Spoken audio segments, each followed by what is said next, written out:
Assalamualaikum warahmatullahi wabarakatuh. Perkenalkan, nama saya Sania dengan NIM 102201010026. Salah satu mahasiswi Universitas Islam Indragiri dari Prodi Akuntansi semester 4 dengan mata kuliah Etika Bisnis dan Profesi dengan dosen Badwin MSI. Di sini saya akan menjelaskan tentang cara membuat laporan keuangan. Yang perlu pertama kita ketahui yaitu apa sih yang dimaksud dengan laporan keuangan. Laporan keuangan merupakan laporan mengenai posisi, kemampuan, dan kinerja keuangan perusahaan serta informasi lainnya yang diperlukan oleh pemakai informasi akuntansi. Selanjutnya yaitu kita harus mengetahui tujuan laporan keuangan. Di sini ada 4 tujuan laporan keuangan. Yang pertama yaitu memberikan suatu bahasa yang dimengerti oleh semua pihak. Yang kedua yaitu menunjukkan logika dari hubungan timbal balik antara laporan-laporan keuangan.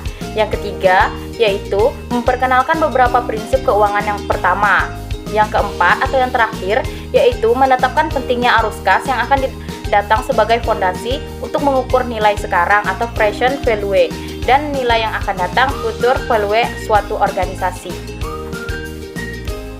Sebelum kita lanjut membuat laporan keuangan, di sini kita harus mengetahui fungsi laporan keuangan.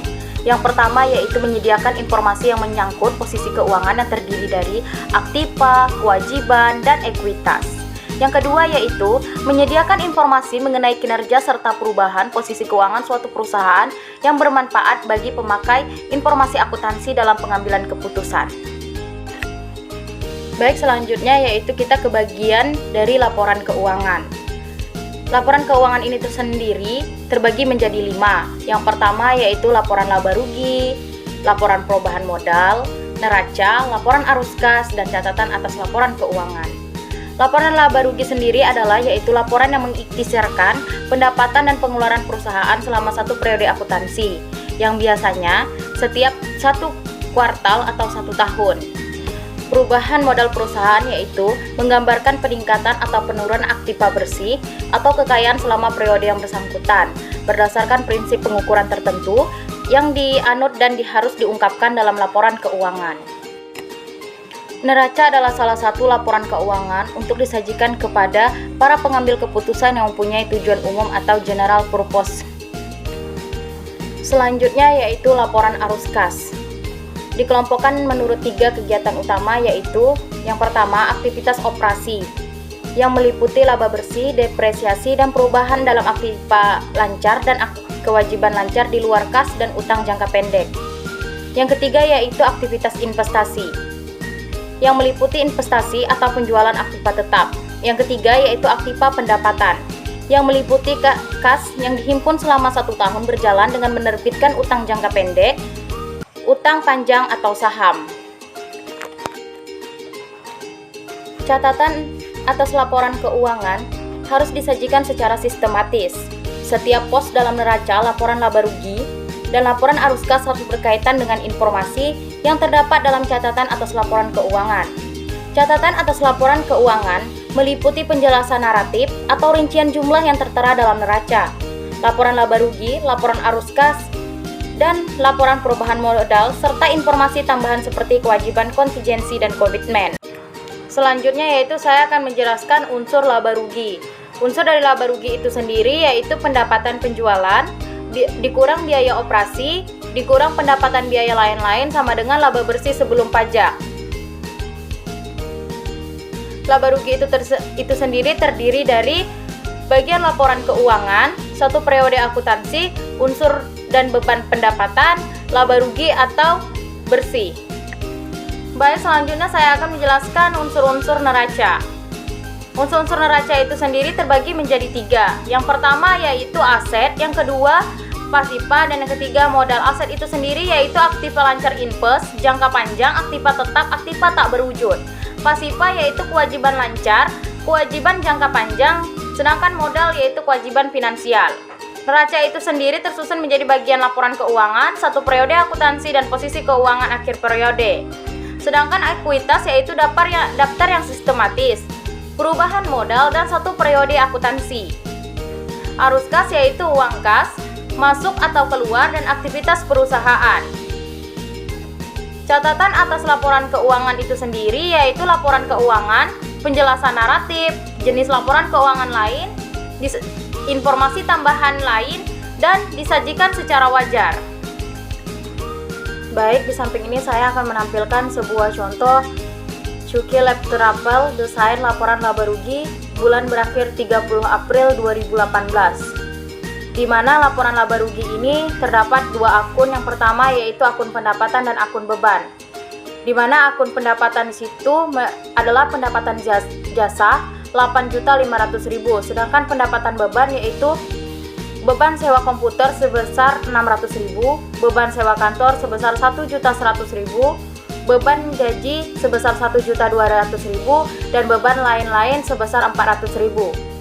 Semua beban ditambahkan, jadi totalnya 3.300.000. 8.500.000 dikurang dengan 3.300.000 dapatnya 5.200.000 sebagai laba bersih. Jika laba bersih ini bernilai positif, maka perusahaan mengalami laba, dan jika bernilai negatif, maka perusahaan mengalami rugi. Selanjutnya yaitu saya akan membahas laporan perubahan ekuitas atau laporan perubahan modal dengan perusahaan yang sama, yaitu Cukai Lab Trouble desain laporan perubahan ekuitas bulan berakhir 30 April 2018. Cukai Lab Trouble ini dimana modal 1 Desember 2018-nya tidak mempunyai modal, penambahannya yaitu investasi pemilik 30 juta, laba bersih ini 5.200.000. Dimana sih datangnya 5.200.000 ini yang dinamakan laba bersih?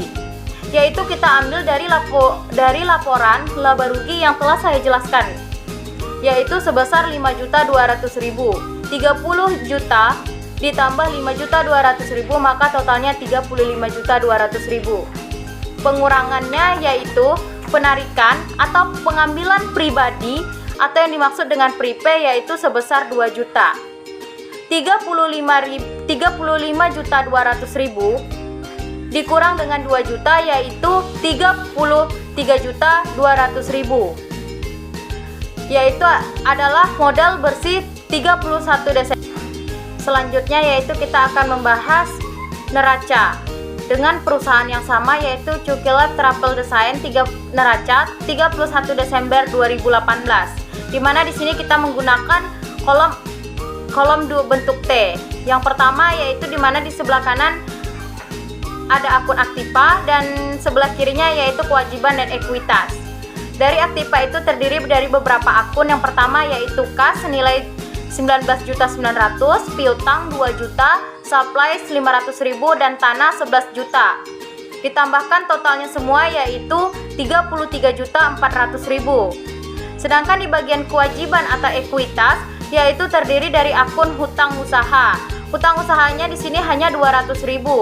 Sedangkan modal Cukai Lab Trouble desainnya yaitu 33.200.000. Di sini akan dipertanyakan di mana sih dapat modal Cukai Lab Trouble desain, yaitu dari laporan perubahan ekuitas yang saya jelaskan 33.200. Jadi 33.200 ini ditambahkan dengan utang usaha yang di atas yaitu 200.000, maka totalnya 33.400.000. Maka di sini neracanya balance 33 juta di aktiva, 33.400.000 di aktiva dan 33.400.000 kewajiban. Kita lanjutkan lagi yaitu laporan arus kas masih dengan perusahaan yang sama yaitu Cukai Lab Trouble desain laporan arus kas bulan berakhir 30 April 2018. Di mana akunnya yang ada di samping ini yaitu arus kas dari aktivitas operasi yaitu 2.900.000, arus kas dari aktivitas investasi dikurang yaitu 11 juta, arus kas dari aktivitas pembiayaan tambah 28 juta. 2.900.000 dikurang 11 juta ditambah 28 juta, maka kenaikan kas bersihnya yaitu 19.900.000. Saldo kas 1 April 2018-nya bernilai 0, maka saldo kas 30 April 2018 19.900.000. Angka 19.900.000 ini harus cocok dengan saldo kas di neraca. Terima kasih, hanya itu yang dapat saya sampaikan. Jika dalam penjelasan saya ada yang salah, saya mohon maaf. Mohon subscribe, like, comment, and share. Assalamualaikum warahmatullahi wabarakatuh.